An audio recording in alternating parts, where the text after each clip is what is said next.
Welcome to Lynn Cullen Live, talk radio without the static. Email your questions and comments to lynn at pghcitypaper.com. And now your host, Lynn Cullen. Okay, better wake up if I'm here. Here I am, kind of, sort of. It'd be a Tuesday, and that means my sister Susan will be spelling me a bit, and that's good. Hi, Suze. Hi. Well, I don't know what you're counting on, but I'll do my best. Okay, well, I'm fighting a nasty sore throat again. I don't know what the hell this is. Every Tuesday I get I feel ill. So, I don't know. I seem to have given everybody whatever I had for Thanksgiving. For Thanksgiving. Wonderful. Well, yeah. I have not gotten that, thank God, but I'm not feeling well. Dang. Well, let's do it anyway. I am capable. Okay. I am capable of some thought and some speech. Okay, before we get into any of the heavy stuff, and there's plenty of it, let us speak of the grotesquerie of those frightening red Christmas trees in the White House. Oh my God, that was scary. And What I is think that? It's funny that I thought it was. I guess people are calling them bloody and blood. The first thing I thought of when I looked at the red Christmas trees was homage to Putin. Well, that's true. They just they just looked Russian to me. But first of all, they're ugly. Second of all, they're really there's ugly. Something spooky and scary about them. There's nothing. I mean, they're not decorated. They're just these blood red, ugly trees, all down the hall on both sides. If you haven't seen them, guys, take a look. This. Here's what the White House said about them. The color red. Wait a minute. The choice of red is an extension of the stripes found in the presidential seal designed by our founding fathers. It is a symbol of valor and bravery. Okay, that's their explanation. What the hell does valor and bravery have to do with Christmas? What does valor and bravery and the presidential seal, and who the hell knows that there are stripes that you would pick up in the presidential seal? I'm trying to think of the seal. And I'm also wondering, did they design it? It says designed by our founding fathers. I don't think so. I don't think any of that is correct. But I mean, when they had a lot of work to do, the founding fathers. I mean, they were fighting a war. And I'd like to point out that I understand that Christians are under siege these days, but Hanukkah comes first. I mean, they could have worked in one nice, happy Hanukkah. And there's none. That is true. No. There is none. It's like we're back to this is a Christian country. Right. And the rest of us need not be counted.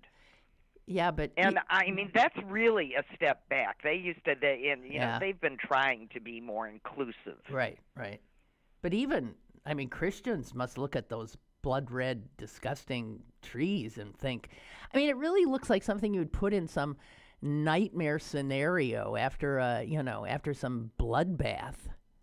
Right. Even the trees were covered in blood.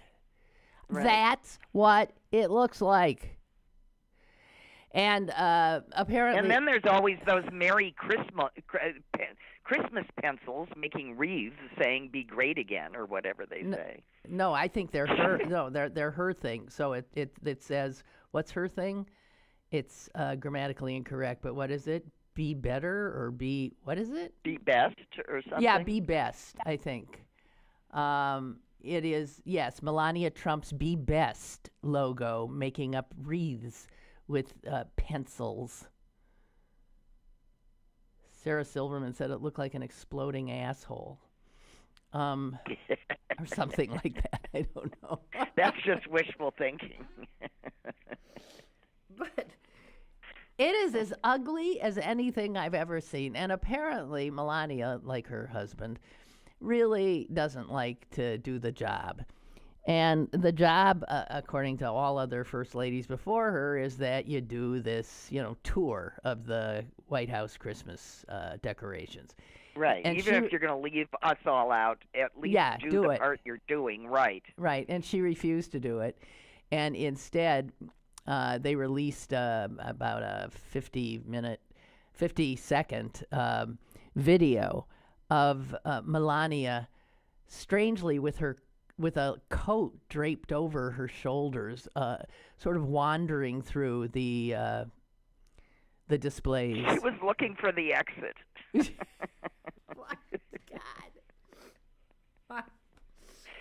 Those were the security cameras. They caught Melania looking for the exit. That's why she had her coat and boots on. She was making a run for it. But, how could they say the founding? I want to know who made the presidential seal and when it came into existence. And which came first, the flag or the seal?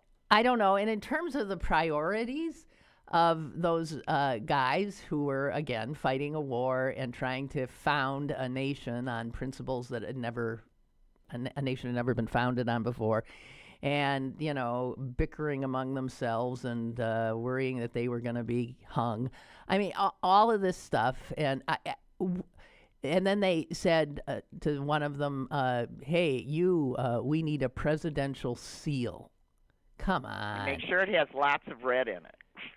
Well, I don't think it does. What the hell? No, when I think of the presidential seal, I think of gold. You do? I just think of a mishmash. I think there's an eagle in there. In a circle. There's an eagle in gold. a circle, and then there's some kind of a cross shape, I think. But what the hell do I know? Anyway, so the headline in, I think, the Washington Post is, Melania Trump didn't show up to explain her spooky Christmas decorations. So what about those red trees? That's the headline. God. They don't even look, what did they do? Dip them in red dye, some carcinogen, right? Red dye number 12 or something. Yeah, they sprayed them with red flax, whatever that is. Oh, God. Well, so plastic, most okay. likely. Well, so anyway, there it is. And it's like every... But, I really would like to point out that, even if they are doing that red for valor and fighting and all that stuff...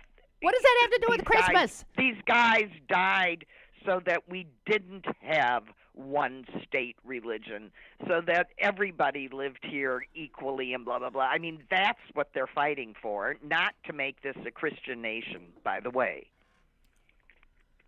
Well, you're right. Yeah, but listen, as long as we're talking about cheerful things, I'd like to point out that every once in a while the good guys win a lawsuit. Okay. And so, in the continuing legal battle between the good Shafleys and the bad Shafleys, the good Shafleys just won. Okay, well, explain. We're talking about Phyllis Schlafly's We're talking family. about Phyllis Schlafly, who is now deceased. But her side of the family, her nephew, or her son, sued a Schlafly from another branch that founded Schlafly Brewery, and which is a very successful brewery and has been producing now beer for over 20 years under the name Schlafly. And then when they moved to copyright their name, Schlafly Beer, Phyllis and nephew stepped in to say, that's our name, you can't do it. And they've been suing and suing and suing, and Phyllis et al. Lost to the cool nephew that started the brewery. Okay, well, whose so politics are totally different. All right, but God, I mean, Susan cares about this horrible woman because her mother. She was in my law school class. Well, I thought, your mother-in-law. She was in my law school class. She was in her 40s, and she would sit there and make sounds that made it very clear that she didn't think any of the rest of us, I think maybe 8 girls, belonged there. But she Only did. she belonged there. Right. She didn't think women should be doing that except her. Except her. And okay. so I had to sit in class with her every day, and let me tell you, it wasn't pleasant. Laura, getting back to the presidential seal, first of all, Paul sent me a picture of it, and Laura said the first documented work on the design was in 1850. Okay, so that's not the founding fathers. No, it was in fact during President Millard Fillmore's term. And he actually did sketch a drawing. So we have Millard Fillmore to thank. What else did he do? Anything? He did sketch a drawing of an eagle with its wings inverted, with its wingtips pointed down, holding an olive branch in one claw, and arrows in the other. And in fact, that is what... The eagle looks really pissed off, by the way. I'm looking at the seal, and it's... No, the eagle has a very angry look on his face. All right, so it's an angry eagle, and he's holding or there's a banner behind him, E Pluribus Unum, and there look to be like pearls above him, which is weird, and there's stars all over the place, and the only red... is on like a breastplate on the eagle, and there's red stripes on it. So that's where, because Millard Fillmore had red stripes, a little bit of red on this seal, we've got these horrific red blood-drenched Christmas trees. Just saying.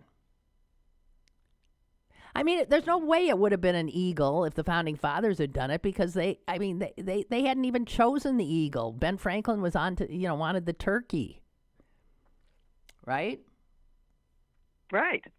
As far as that's what I learned in school. We have a caller. Hello. Hey, Lynn, it's Mike in D.C. Hi. Poor Melania. She was trying to make it like an art installation where you walk through. And, she has no very idea. understanding of you. I got to tell you. No idea. Wait, Mike, somebody just sent me, Chris just sent me what somebody put up on Twitter. It is a riot. It shows Melania walking wistfully through the... Right, that's what I just saw. Right, the hallway with the red trees on either side of her. And they juxtapose that with a picture of a car going through a car wash with these big red... They look exactly like, red brushes on either side of the car. Doing it. It looks exactly like the same thing. So it looks like, a car wash. It's beautiful. You have to see it, and it is funny. Oh, dear. But kudos to the White House staff to only give her the hallway. They didn't even give her a room. She wanders around in other rooms in the White House. That's where you see the but the red exploding trees asshole. look like they're only in a hallway. Oh, yeah, they are. They're only in a hallway. Right. So every other room is already decorated, and she wanted to plant her aesthetic view on the White House, and they said, "Here's the hallway, lady. Go to it." It's more than a hallway, I believe. It is a colonnade. It is the east. Class. It is the East Colonnade. There you have it. Oh my God. Well, all right. Is that your that's your contribution? That's it? That's it. All right. And to say that if you wanted to look at those red trees, you would have had to call your congressman in July in order to see them. To make an appointment to get into the White House. Yeah, to get a ticket into the White House. Yeah, because it's not the people's house anymore. Yeah, you have to call your congressman.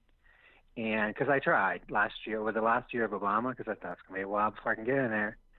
And my congressman said, his office said, "Oh yeah, try next year in July, because tickets are all gone. They're gone probably by September. Wow, people think ahead. Unlike me, I can't imagine. No place for spontaneity in D.C. Nope. All right. But it's free. But it's free. Okay. Mike, I'm so sorry you missed seeing this. It's free, yet sold out. Isn't that interesting?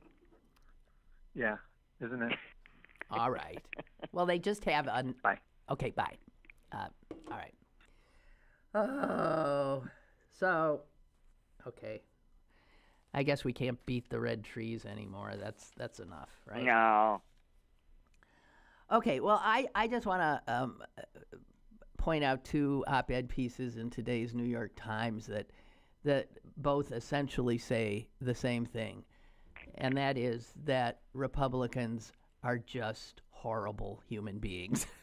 It's just really, that is the conclusion that both Michelle Goldberg and Paul Krugman come to. And in fact, Michelle Goldberg's, the title of her op-ed is, "Maybe They're Just Bad People." And she goes into a long thing about what kind of people are these that aid and abet this horror of a human. And I'll just give you a few things that she says. Trump is unique as a magnet for grifters, climbers, and self-promoters. In part, she says, because decent people won't associate with him. And then she posits this, which I think is probably true. With the exception of national security professionals who are sticking around to stop Trump from blowing up the world, there are two kinds of people in the president's orbit: the immoral and the amoral. Yeah. And there it is. And she says, and people of almost incomprehensible insincerity. So she points out that to keep expecting any of these people to feel shame or remorse is absurd, because she said they might as all be wearing, that doesn't sound right, they might all be wearing what is it? They might as well all be wearing, there, I got it straight. They might as well all be wearing jackets saying, "I really don't care." Do you? There it is. I actually excused her on that one. I put that down to English as a fourth or fifth language, and she just viewed it as graphic art. No. Without reading it. Susan, she's an asshole, okay? Again. Okay. Really? I always thought it was because of you might just be reacting to that pleasant expression on her face. She's awful. She's just awful. Anyone who, she made a deal with the devil, and she's awful. Yeah, she's awful, and with breast implants. Yeah. So then she points out Goldberg points out about Lindsey Graham. She said he has actually justified his sycophantic relationship with Trump by saying this. Listen to this. "If you knew anything about me, I want to be relevant." And so she says, well, there it is. Some people, like Lindsey Graham, would rather be on the wrong side than on the out. To keep their face in the news. Than on the outside. Yeah. Uh-huh. Wow. Says they're just awful humans. And she says the only sincere ones are just sincerely horrors, like Steve Bannon really believes what he believes, and Stephen Miller. They're true. They are sincere. Sincerely evil people, right? That's how I think. Well, that's how I think as well. We have a call. Hello, caller. Hi, Lynn. It's Mary from Stanton Heights. How are you? I'm fine, Mary. I just wanted to say Melania sucks. Okay, well, that's... Tell us how you really feel. Well, I agree with you. People act like poor Melania. She, stumbled into this marriage, and now she's in the White House, and she doesn't want to be there. But, she showed her true colors with that whole little dust-up with that assistant, whatever she is, that got fired because... Yeah. Melania didn't like where she sat her people on the plane or something. Who knows? I mean, look, she has a great sense of entitlement. That's all I can say. Well, I just feel does. like, the way she walks around and everything, she married him, and I don't know, she might have felt that way before. Maybe, she was a big model, and I guess her father was something over there in Slovenia. No. She didn't come from anybody of importance, and I don't even think she was a big model. No. She modeled, but she wasn't a big model. No. So she's a... She did that. She did some of that naked stuff. Well, he picked her out of somewhere. I don't know. Well, yeah. Out of obscurity somehow. Yeah. Well, she was already... He picked her out of the Trump modeling. She worked at Trump modeling, and Trump modeling was actually pretty infamous for breaking all the immigration rules as long as they were bringing in pretty women, and you wonder what he was, it begins to sound a little bit like a front for a house of ill repute. I didn't know he had a model. There was a Trump modeling agency? Where are all of our reporters? I mean, why aren't they investigating? Oh, well, he had a Trump modeling agency. I didn't know that. They got more important... Yeah, I know, but maybe she isn't here legally then. Well, no, that's been suggested many for a times. long time. Yeah, that's been suggested many times. Well, let's dig into it. That she did come in illegally. It got straightened out eventually, and that all of this, and now her parents get in because she's in, and all the stuff that he doesn't want other people migration. to get. That's right. And exactly. All right, Mary. No. Thank you. All right, well, thank you. I appreciate your call. Thank you. I would like to point out that under the new Trump rules, grandparents are not close enough relatives to get in. All right. He's wonderful. Just wonderful. Laura just looked at the trees. She hadn't seen them. She's stunned. What Americans should be asking is how much that shit cost us. Those are the ugliest trees. I just looked at them. What is wrong with using items from storage year to year like the rest of us? Well, the economy's doing so well. I mean, the auto industry is flourishing. 15,000 people are not losing their job on Christmas because the metal tariffs, the steel tariffs that some president, not Obama, put on. Yeah. Though, did you see, though, Susan, that GM stock skyrocketed because there's nothing that the rich love more than when working stiffs get thrown out of when you don't have to pay any employees. You fired workers? Yes! I'll buy some stock. I'm buying stock. Way to go. Yeah, I remember the first time that I noticed that. I mean, it was a million years ago now. That some terrible tragedy, where a whole bunch of Americans lost their jobs and the stock market went sky high. And that's when I knew. That's when I first saw, oh my God, this whole thing is just pure depravity. And speaking of depravity, we get to Paul Krugman's column, where he talks about the Republicans as climate deniers, because they are. He says really hard to be in any leadership position in the Republican Party now and accept that climate change is real and needs to be dealt with. Think about that. An entire... Well, I mean, just the ridiculous picture of the president accepting the report from his own administration and then saying, I don't believe it. I don't believe it. I don't believe That's it. the wrong answer. Come back and give me the right answer. Right.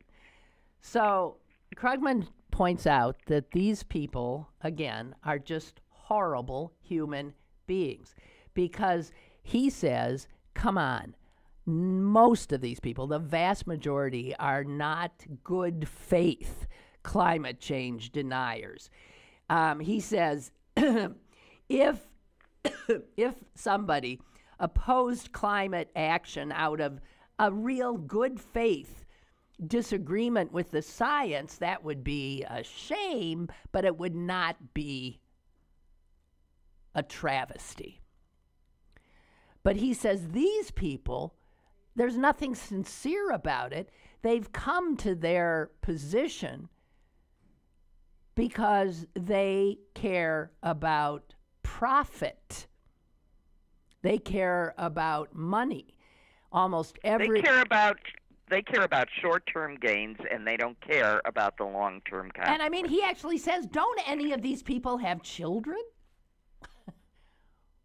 I mean, really, don't, what the hell or are they? Grandchildren, more importantly? Well, yeah. And he says what they're doing is absolutely like what the big tobacco did. In the 1950s, the people making cigarettes knew damn well they cause cancer.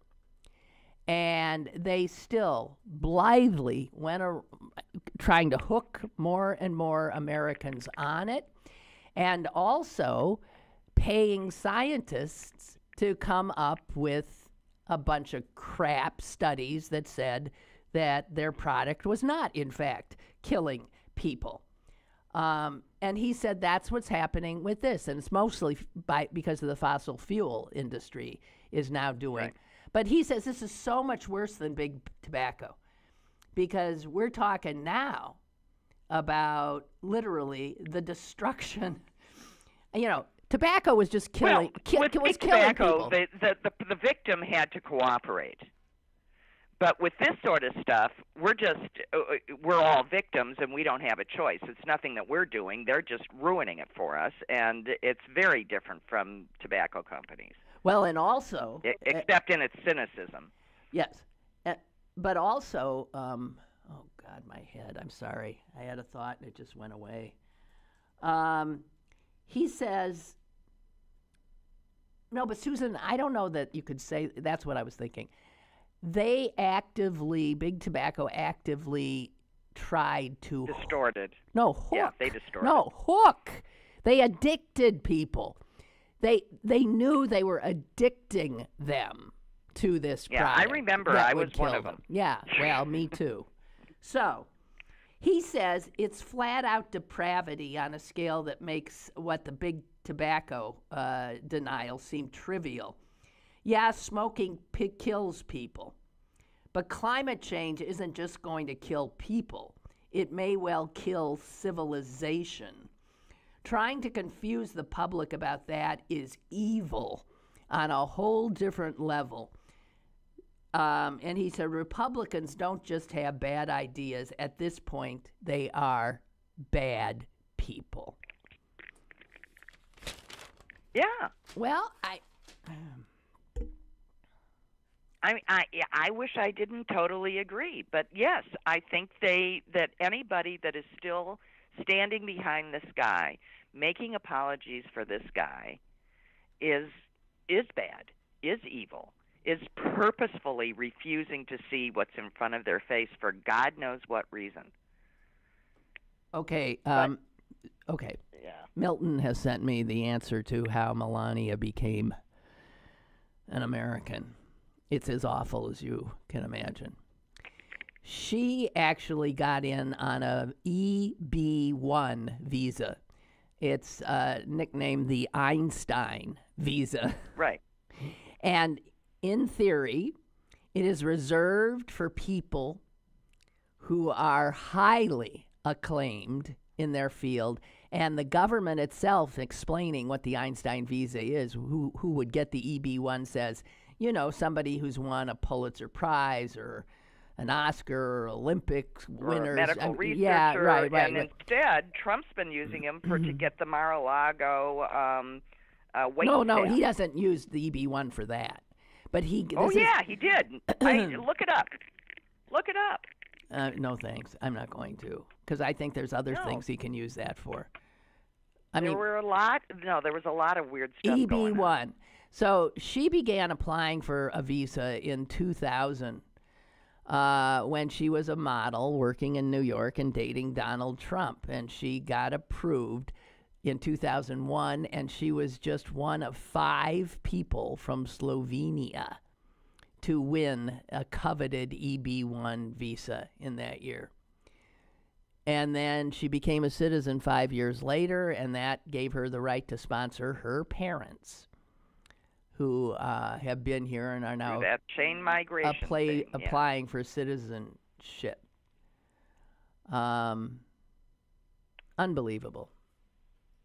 Unbelievable. Well, what it tells us is that his problem with immigration is brown people and black people. Pretty white people. No, what it tells you is that the rules are for everybody else, not him. Well, never, of course. Right. Oh, God. Okay, speaking of immigrants, tear gassing the people in Mexico at the border. Women and barefoot children. Right. Do you know that... AKA criminals. The gas they used on... The tear gas they used on those children... Is illegal in war? Yes. It is illegal in war. The United States has signed on to that. In fact, outlawed on the battlefield by nearly every nation on Earth. Now, let's stop and think about that. We'll use it on our own to break up a demonstration. We'll use it on children if we feel like it. Yeah, it's unbelievable. It is only legal to use in the United States as a riot control agent. But it is illegal on the battlefield.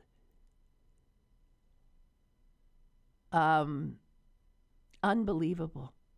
Here's something that is pointed out about how they show recruits, military recruits, why tear gas is not to be used.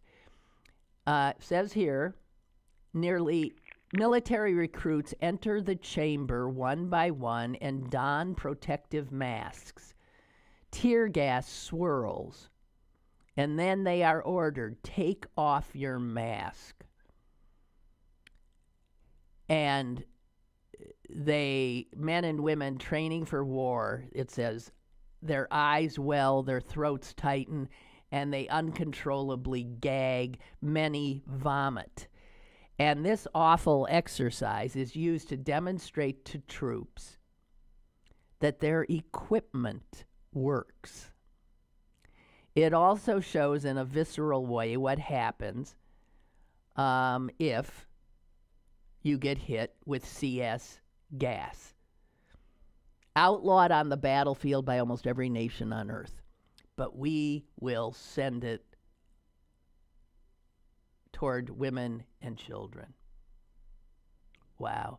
By the way, research has noted that an infant exposed to this gas can develop severe lung infections requiring hospitalization. But there's not a lot of studies done, obviously, on children being subjected to tear gas because, you're not going to you're not going to have kids put in that position. But I don't know. It's amazing. These children were... No, it's just... And the fact that it's one thing, it's that there are so many people in this country that are willing to stand behind this. I can deal with the fact that there's this horrible one person that somehow got to this place of power. What I can't deal with is the millions of people that approve. Yeah. Well, those are the people that scare the hell out of me, too. More than anything. There's nothing that Trump and his administration can do that will upset them. Although his latest approval rating is now in the 30s, right? He's down to like, what was it, 30? Is it 39? If he keeps dropping like that, we could really get ourselves way, way, way, way down. We got an. I mean, I don't know. Most Americans find him appalling, and that's a fact. And Roger points out, and this is true, and I agree, calling all Republicans evil will get us nowhere. That's true. That's true. As far as where, I have to feel like the people that still identify as Republicans are beginning to be evil. I mean, when do you cross over to be evil if you approve of all things evil and you won't lift a finger to protest? I think most of the people that I know as Republicans do not identify that way anymore. They feel that they were thrown out. Stop and think, too, that all these unemployed auto workers, I drive by, every time I drive to Ann Arbor to our brother's house, I drive by that GM plant in Lordstown. And it's huge, and that whole area depends on that. So all these people, these are the people that overwhelmingly voted for Donald Trump because he promised them that he was going to secure their jobs and create even more. And maybe at some point, these Trump voters, those Trump voters who used to make GM Cruise cars, will turn on him too. And we'll see that he's just full of hot air and doesn't produce what he says he will. I don't know. This can't help him. It can't help him. No. Well, I hope so. Well, I hope so too. But I mean, every time we lefties say, "Oh, well, this will do it," or "This can't help him," or no, it just doesn't even cause a blip on the radar screen. I know. Damn. So, normally, here's what we have to do. Yesterday, I spent the afternoon with our mother at a senior citizens community center where they have duplicate bridge, and we were playing duplicate bridge. And I was talking to, you never know, you don't know these people, you get to know them. And I'm playing bridge with a guy who turns out went to Miami to register black voters. He said, "Do you know how many felons there are that now can vote in Miami? I'm going to go get some." And he went down there and he got them all. He just was registering people right and left and getting them to, and telling them that they could now vote. They were all very excited. And I thought, God bless the people that actually get off their asses and do something. Yeah, that's cool. And more people. It's really cool. More and more really people cool. are doing that. I mean, that is one thing Trump has done that is positive. He has lit a fire under an awful lot of people who have never before been active. And even some of those people are now ran for office and are now going to be replacing the people that they found so abhorrent. Did you see that this horrible woman, Tomi Lahren, do you know who she is? She's an NRA babe, and she is just like the most evil person in the world. She said that seeing the tear gas being used on those asylum seekers she tweeted this, was the highlight. Well, here, I'll read it. Bum rushing the border is a choice and has consequences. Watching the USA finally defend our borders was the highlight of my Thanksgiving weekend. Can you imagine? Now, no, that's not evil? That's evil. That's not an evil person? Well, the good news was that gun sales were down 10% as proven by the number of background checks that went out over on Thanksgiving over the prior year. Right. And when I was reading that, I was thinking, yeah, because nothing says Thanksgiving like buying a gun. I know. So apparently, Trump won, as we know, Ohio, and he won Lordstown, where the factory is. And he famously said to all these people, don't sell your house. These jobs are coming back. And 40% of the local union people did vote for him.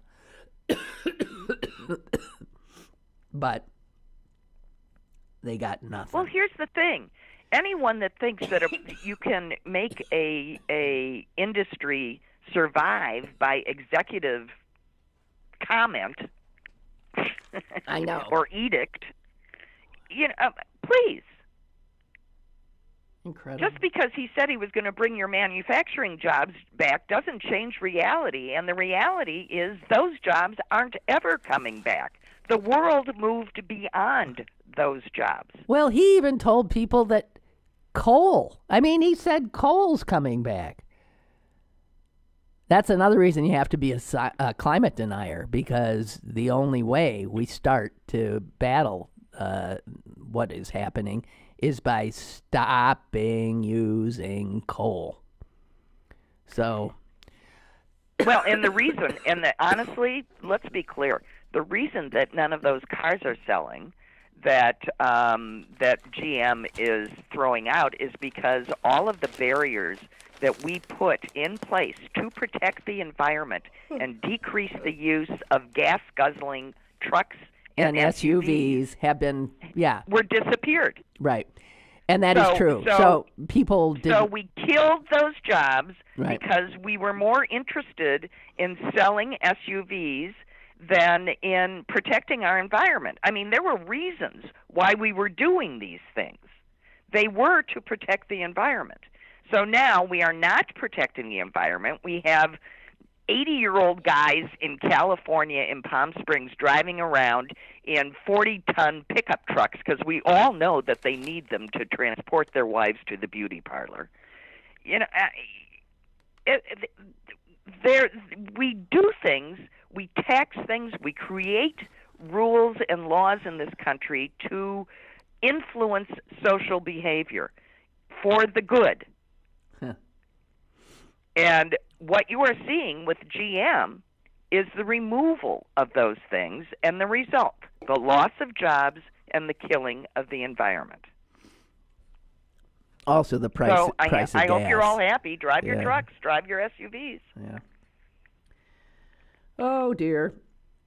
I mean, if you aren't a working guy that needs that truck, you don't belong in one. I'm sorry. I think people buy them because they feel safer in them, because they're bigger. I think that's what it's about. I don't know. Well, I'm sure they do, because I'm usually stuck behind them, and I can't see anything. No, and if I'm trying to pull up next to one of those people in a Suburban or in a truck, and they're to my left, and I'm trying to get around them, why are they always pulling forward so I can't even see around them? You ever notice that? No.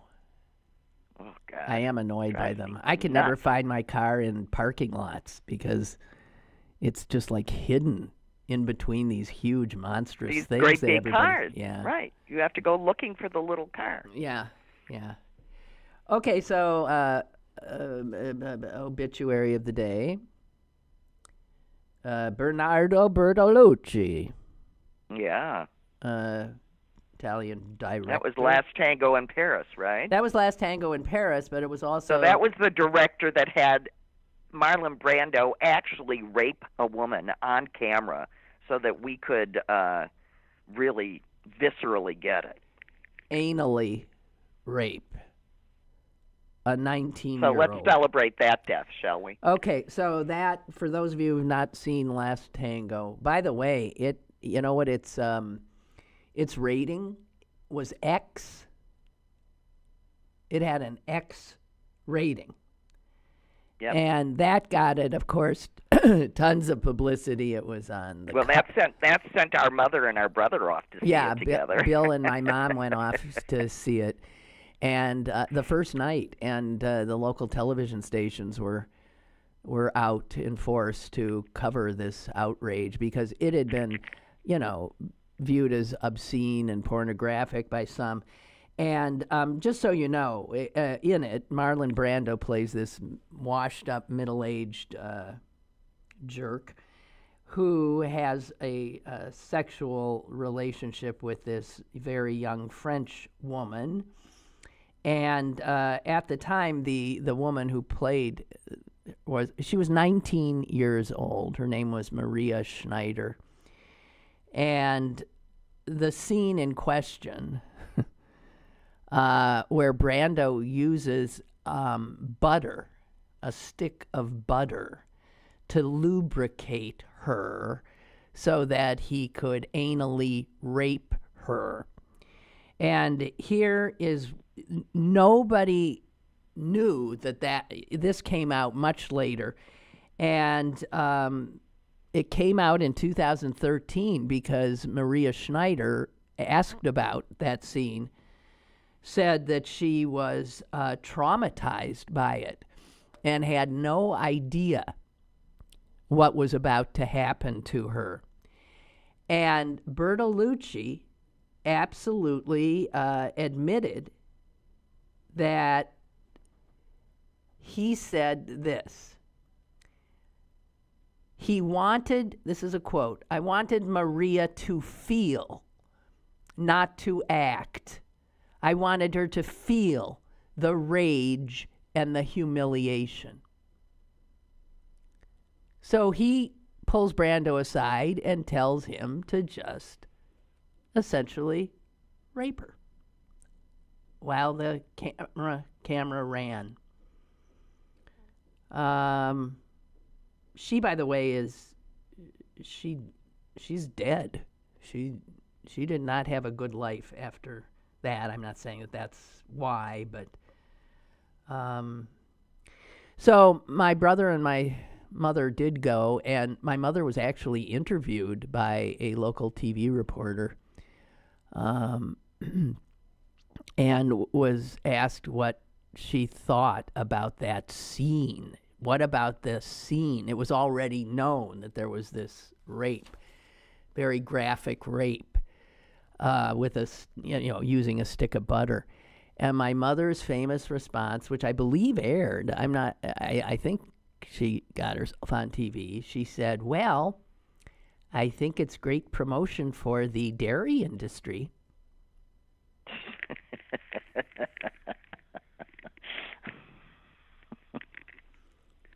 And that would be, something I guess you might say in Wisconsin, the dairy state. Right, but, when looking at a breast. It was, by the way, another thing. Last Tango not only received an X rating, but I mean, it won it earned a ton of money. Everybody went to see this movie. But in Italy, it was resulted in an obscenity trial for Bertolucci, and the Italian Supreme Court ordered all copies of the movie destroyed. And they handed Bertolucci a 4-month suspended sentence. Well, you know what? They were right. Oh, God. I mean, we were all watching something that we didn't know that we were actually watching. And when you find out what you're watching, I mean, it's like, do any of us willingly go to snuff films Right. Why would we go and see a woman being anally raped? Because we thought she was acting. Yeah, because we thought she was acting, right. I am so I used to get so angry when back in the day when my husband and I would go to movies that he wanted to see, and 2/3 of them were just these expressions of male expectations of what they should get out of women sexually while giving absolutely nothing but reprehensible behavior back to the woman.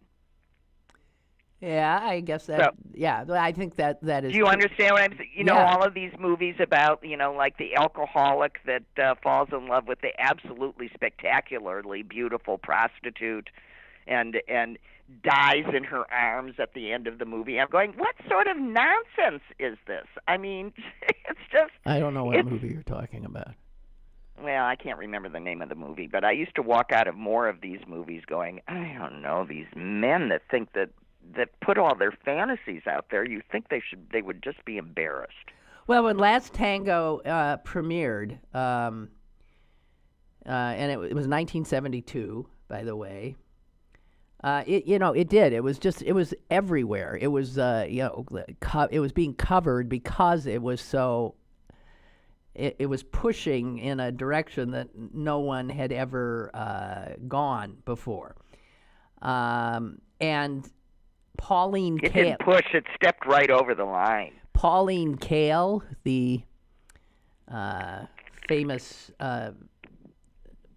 film critic, said it is the most powerfully erotic movie ever made. But other women critics disagreed. Judith Christ said it is she said this belongs clearly in what Susan's referring to, the male chauvinist tradition of filmmaking.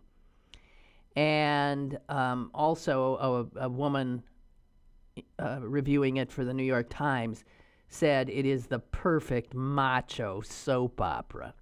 Again, because it is from a man. The woman is peripheral. The woman is nothing but an object in this movie, right? Right, and what they did to her to get what they wanted was simply, well, of course. Right. He also did what was the one? The Last Emperor, which I think didn't that win the Academy Award? That was a good movie. I thought so too. And there's another one that he did which was very good, called The Conformist. But whatever. Bernardo Bertolucci, who actually had a young woman raped on the set so that it was real.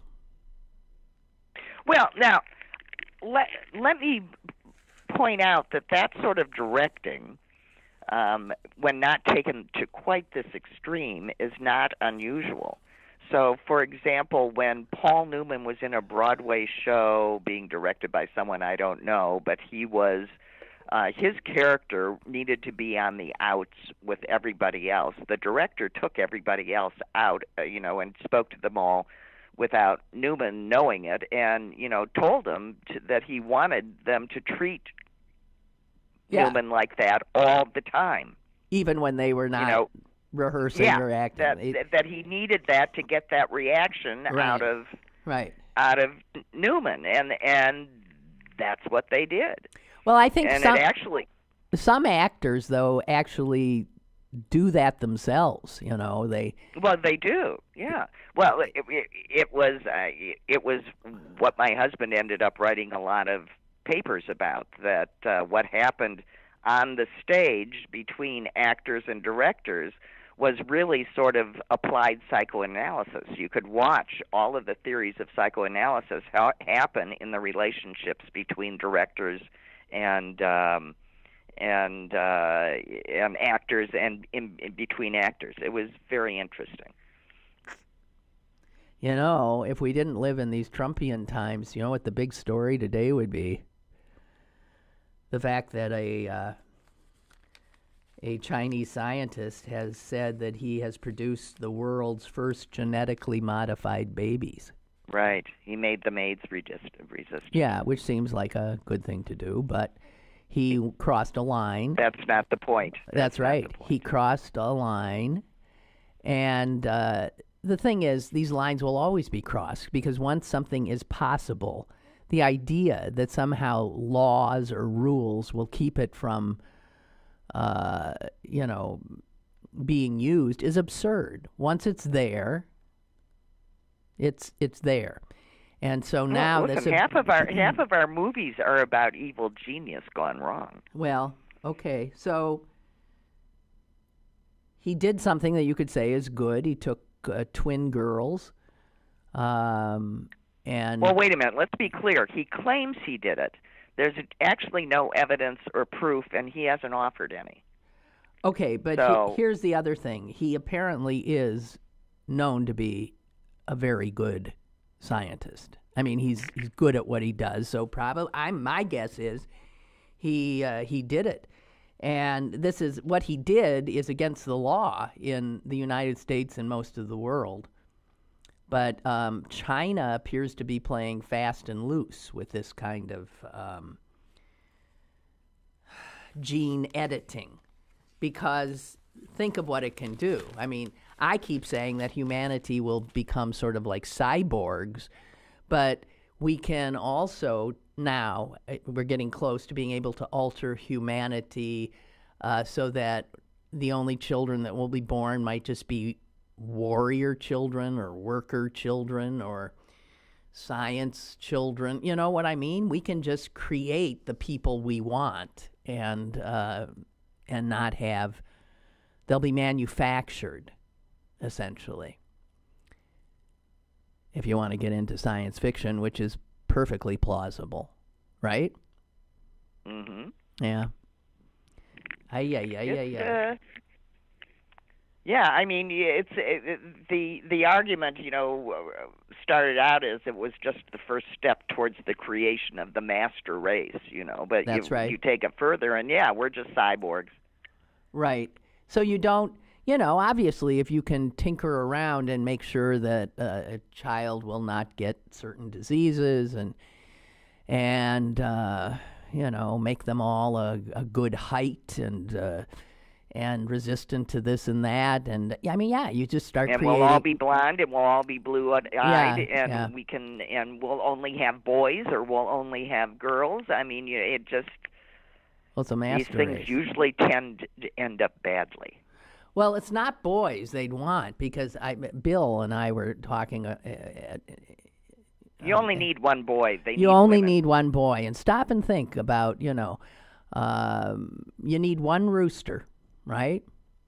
It's the female of the animal that is the necessary one. Right. So and by the way, if you're raising chickens, you don't even need one rooster. They'll make the eggs anyway, and the roosters just make a lot of noise and cause problems, so you don't even want one. Yeah, so I got to tell you, I don't think the future looks good for males, because they don't, probably not for females either, because we'll be able to just make babies in. Well, I suggest that those men make themselves more winsome and attractive to women, so that we'll want to keep them around, like they've been making us do for ever. Yeah, really. There was a story I read today about this robots being used in nursing homes in France, and they're used to, make the poor people with dementia feel better, and the early accounts are saying that these older people just love having these companions. And that's what our old age is going to look like. We're going to have like these little robots that stay with us. There was a picture of one old woman looking out the window, and the robot was right there looking with her. And another where they're holding hands. And they say that the people, like, they just love these robots. They care. They're small. They're like a child size, so they hold them and They kiss them on They their do that with heads. pretend with robot dogs, too. And Yeah. I'm going, why don't you just have a real dog?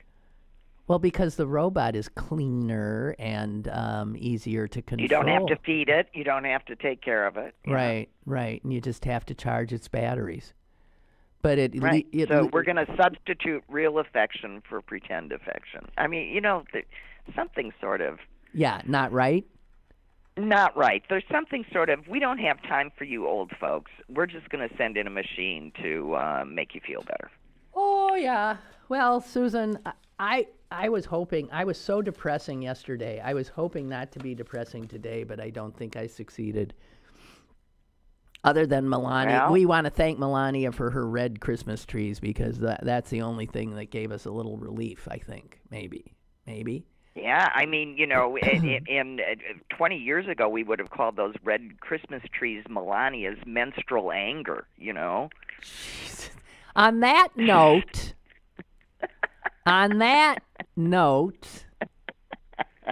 we shall evacuate. I'm sorry. That's okay, Suze. It's fine. Fell it's out good. of my mouth. It's quite all right. That's why we love you. Okay, and I'm going to go home and get in bed myself. Okay, bye. Don't get sick. Bye. I sure hope not. Bye, guys. Thank you. Bye.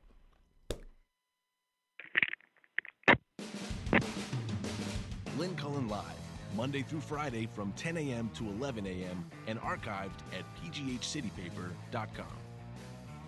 The opinions expressed on Lynn Cullen Live are those of the host and do not necessarily reflect the viewpoints of Pittsburgh City Paper or its advertisers.